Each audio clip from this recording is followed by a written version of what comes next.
સુરતના સચિન વિસ્તારમાં railway track cross કરતી વખતે ઓડિશાના યુવકનું ટ્રેનની હડફેટે આવી જતા કરુણ મોત નીપજ્યું હતું। સુરતના સચિન રેલવે સ્ટેશન ખાતે મોડી સાંજ દરમિયાન નોકરી પરથી ઘરે પરત ફરી રહેલા મૂળ ઓડિશાના વતની 31 વર્ષીય યુવકનું ટ્રેનના હડફેટે આવી જતા ઘટના સ્થળે મોત નીપજ્યું હતું, જ્યાં મૃતકને પરિવારજનો દ્વારા સુરતની નવી સિવિલ હોસ્પિટલ ખાતે ખસેડવામાં આવ્યા છે।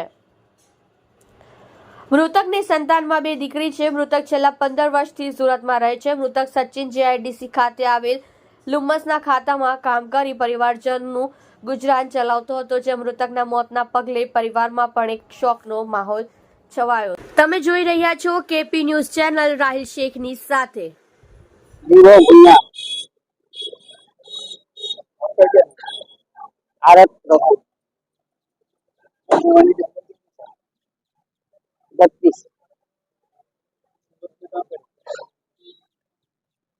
पालनपुर हाउसिंग।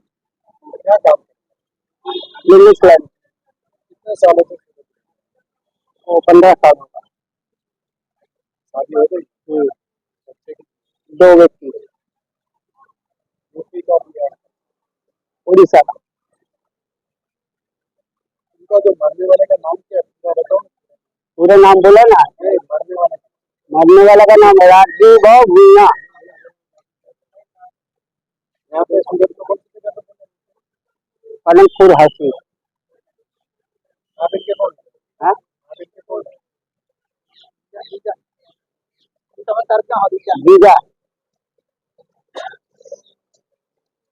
क्या हुआ था? कुछ नहीं हुआ। नहीं, रेलवे में किस तरह था? राजीव भाई क्या काम करते हैं? हाँ, राजीव भाई क्या काम करते इंग्लिश लाइन पे। हैं? जम्मू जा रही थी।